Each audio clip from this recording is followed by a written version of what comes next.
There's something insanely freeing about shooting with this. Every year we test out the latest iPhone to see if we're there yet, if this thing could genuinely be a device for cinematic storytelling without its use being a gimmick to sell phones or say that you did it. So we have the latest 16 Pro and Pro Max here, and this year we had an extra tool that made a very big difference, but we'll get to that later. Every year the phones are faster, better screens, better processor, you know the drill, but there are a few noteworthy upgrades with this one, like the studio quality mics, upgraded slow motion, camera control button, and some lens upgrades. But let's start with sound. The 16 Pro now has 4 studio quality microphones built in for much higher quality recording, but even cooler than that, and maybe my favorite new feature, is audio mixes. This is 3 different modes that uses AI and spatial audio to focus your sound in on what you want to reduce and what you don't. And it's pretty shocking. For instance, he thrusts his fist into the posts and still insists he sees the ghosts. Thrusts his fist into the posts and still insists he sees the ghosts. You have 3 modes here: Studio, which will enhance your audio to give a podcast type sound;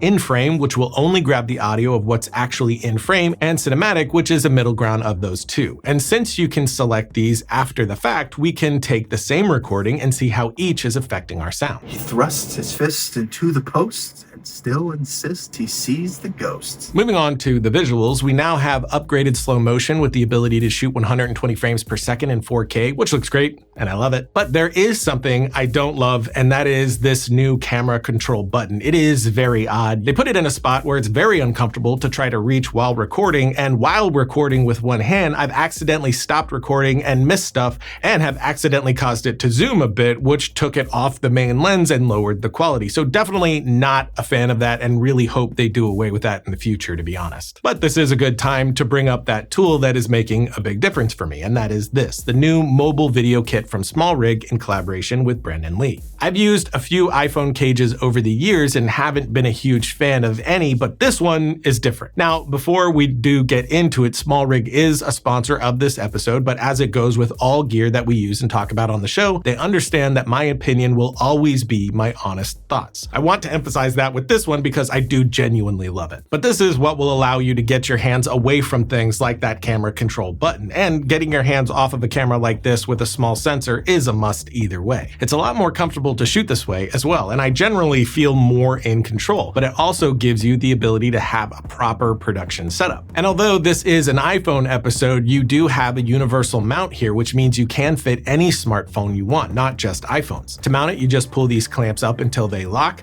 I have an iPhone, so mine will snap to the MagSafe magnetic attachment. Then I'll hit the button here and the clamps will lock down on my phone, securing it in. Then we have the handles here on the side. You can rotate to adjust them however you need, and they both have convenient quick releases here. The handle also includes a wireless remote, so you can start and stop your recordings and zoom in and out right from here. You can also remove that and the rubber slide on the other handle for more mounting options. At the bottom of the handle, we have an M2 SSD enclosure, so we can record ProRes video clips onto the SSD, which will improve your post and workflow. Of course, that SSD does not come with this rig. You'll have to buy that yourself after the fact. Then we have my personal favorite thing, the magnetic filter adapter, which comes with 3 anti-glare pads and a magnetic variable ND filter, which goes from 1 to 5 stops. So I just spin here to get my various levels of ND, which is an absolute must-have for me. I've shot with the iPhone a bunch over the years, and at times have had to tape ND filters to my phone, like for this episode here. This was 2017, so we also had to secure an ice pack to the phone to keep it from overheating, so there's that. But the cage also includes a 4-in-1 USB-C hub with a PD high-power charging port, a 3.1 port, and 2 2.0 ports. You also have a power bank holder up here, which you can connect to the USB-C, so you can keep your phone charged and still have more connection options. And finally, we have a tripod quick release adapter, some Velcro ties, and full feature cable,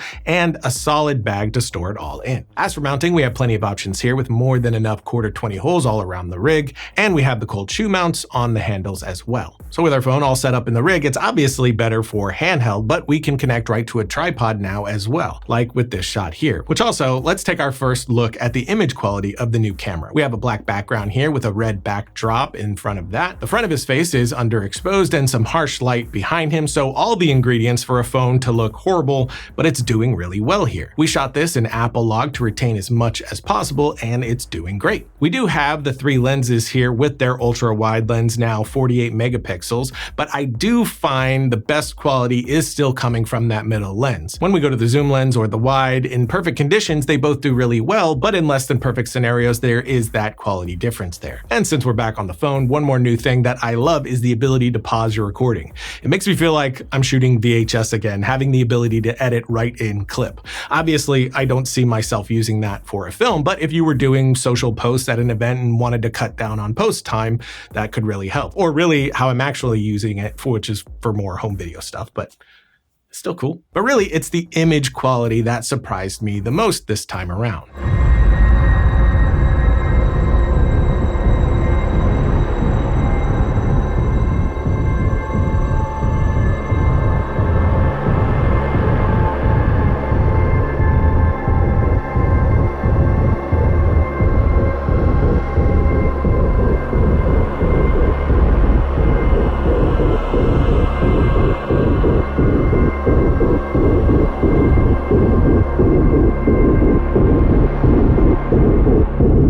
Like before, we gave the iPhone some challenges here. Dark room other than one source of light, which was just an open door. Then I had one bounce on the other side of Justin here, and that was it. We also coated him in sweat so that the light would reflect off of that harshly, and we have the door in frame several times to have that dynamic range in play. And this really blew me away. Again, all shot in Apple Log, this one with the Filmic Pro app on the 26mm lens, and I'm shooting ProRes here as well, but I also shot properly exposed and underexposed to see how these would grade, and I was surprised here too. It all graded really well. I tossed some grain on here in the end, but even if we take that off, you could see how good this is doing. With the more underexposed shots, I had to pull them up quite a bit, which did bring up some noise, but far less than I would have guessed. So the quality is really impressive, and this time, unlike with all the other iPhone episodes, this has hit a point where I could see myself actually reaching for this as a tool to tell my story. Obviously, a massive factor is the image increase, but even more so, the rigging that we're using around it makes this really enjoyable to shoot with. It reminds me a bit of when we shot with the Osmo back in 2015.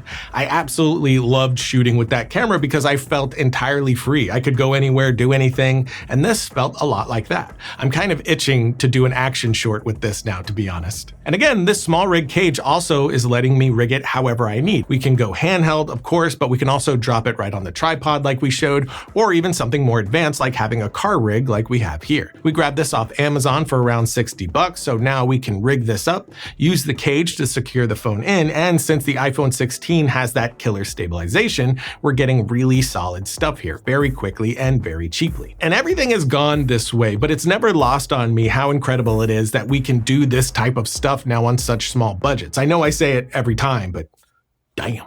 This is a very cheap suction cup rig, which is not made for anything heavier, but still, if you're in a pinch and need some shots like this but don't have a budget, you got a phone? Even Dev Patel reached for his iPhone when filming his directorial debut, Monkey Man.